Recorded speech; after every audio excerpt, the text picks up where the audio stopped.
I've made numerous Blue Archive based videos, and I've stated many times that it's one of my favorite games. It's one of my favorite gacha games, even in comparison to games like Arknights, Genshin Impact, Fate Go, or really anything. And yes, while I know that may change with more gacha games coming out in the future, I still think Blue Archive, and I've said this many times, excels in characterization. Now, I will be making a series essentially elaborating and explaining and summarizing different sort of episodes or primary sections of plot for different gacha games. I have one for Genshin that's come out earlier today, I believe, on the day of posting this. I recommend watching it because I put a lot of time, put like 3 days of editing into it. And I plan on doing the same thing for Blue Archive. So if that interests you, consider subscribing or becoming a channel member. Both are appreciated. I will and do hope to get some emojis in there at some point.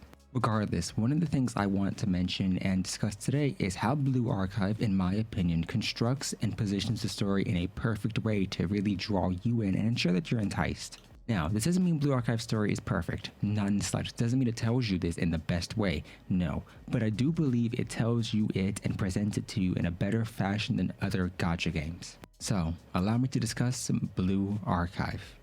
First and foremost, one of the things you need to consider when playing any game is how exactly you as a player plan to interact with that content before you. Because there's so many different types of storytelling, and because there's so many different styles of games, open world versus linear, for example, you need to decide first and foremost what types you're interested in. Open world games, or vaguely or semi-open world games such as the Dark Souls series that I've mentioned before, have really unique ways of storytelling in that most, or the vast majority at least, of the story is stuck on weapons, on armor, on things the player has a chance of delving into, but it's not necessarily forced upon them. Meanwhile, you have games like Uncharted, Final Fantasy, Detroit Become Human. All of these put the story first and foremost, and you are on essentially a set of rails that requires you to do certain actions or complete certain checkpoints to progress further. Neither one of these is bad per se. I like both style of games, but you may have a personal preference, and that's something to consider going forward.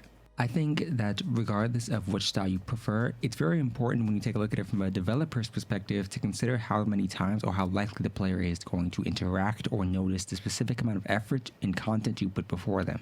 For a linear game, you can pretty much guarantee the player is going to pay attention at this scene, especially if there's action involved. You can guarantee the player is going to come across this because you know the path they're walking. With open world games, the player could just openly decide to just not follow the route you've picked out, to just go their own direction. And that's the beauty of some open world games. I believe games like Skyrim, the Fallout series, Elden Ring, all of these have such great potential because you don't have to follow a specific route. But where that falls apart at is the fact of the matter is, since you don't have a route to follow, you don't have a story that's actively told to you, and you can figure it out yourself. With gacha games, it's vaguely similar. Blue Archive, Arknights, and Genshin Impact, I believe these are the three most well known, with Blue Archive being the subject of my channel essentially, take different routes to that same story.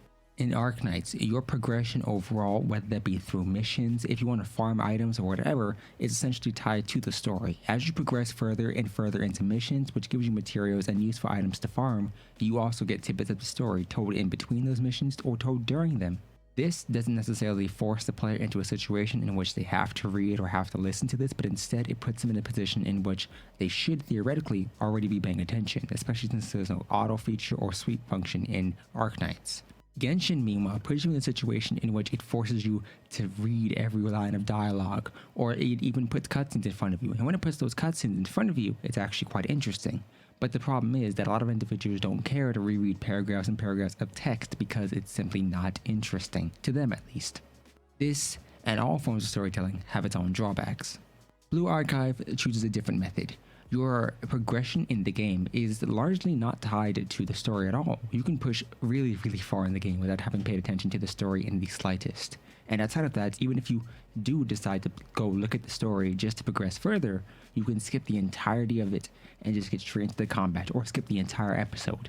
And that's a function that really allows the player to choose whether or not they want to pay attention, because you're not required or forced to in any manner. In my opinion, this is a great thing. Player agency is something that I really enjoy. I really like the idea of being able to just choose when I want to do something and if I should, as opposed to being forced to.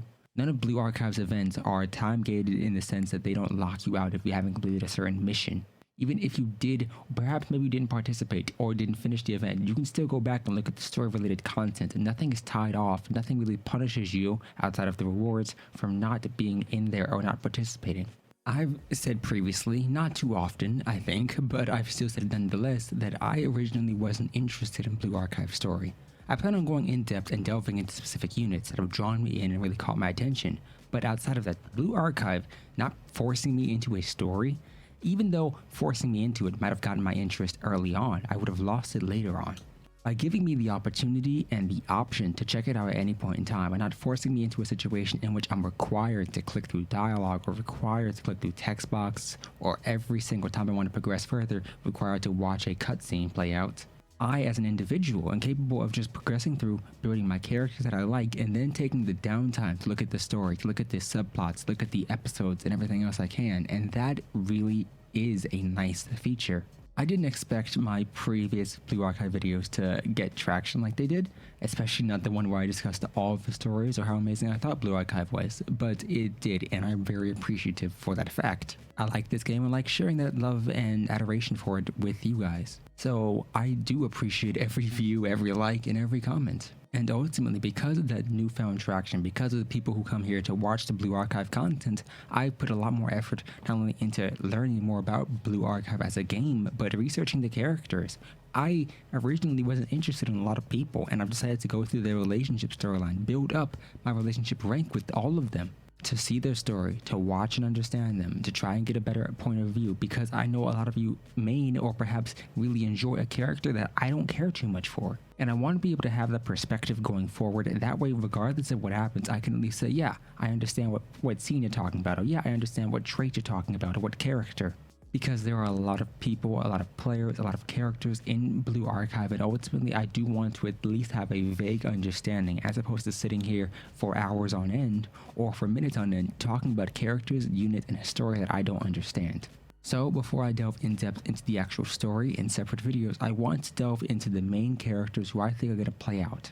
So for example, episode 1, episode 2, all the sort of main plot points, before I delve into those and explain what happens, I'm going to make an individual video explaining the characters and based on all the information I know, whether that's gained from other students, whether it's gained from the community itself and the community tab of the YouTube channel, or whether it's gained from the relationship storylines, I don't know. But I'll try and compile it all to make one simple video on a character like Shiroko, for example, or Hifumi, and then I'll put that together, put that out, and then delve into the story. That way you don't have to do and understand those characters yourself. Because ultimately I want you to be able to come to this channel, watch a video, understand Hifumi, understand Shiroko, understand Natsu, understand all these different units, and then progress on to the next video, which should be the overall plot line, whether that be for the club they're in, whether that be for the actual main plot of the game, and then from that point on have a solid understanding of at least a portion of the game itself. Now, I don't know how long it's going to take. I can't guarantee it's going to be finished at any point in time, but I do want to have that done, and I do want to have that out there. That way it's a solid resource for people to watch. Because just because Blue Archive presents you the opportunity to look at the story at your own time doesn't mean you will. And I know a lot of individuals prefer audio things other than reading, rather than visual learning. And so that's what I aim to present this channel as. Regardless, I hope you enjoyed. If you did, leave a like down below, consider subscribing and becoming a channel member is greatly appreciated, as it does allow me to do this a bit more free form and not have to worry about consistency. Regardless, I hope you enjoyed. If you did, I hope to see you next time. Goodbye.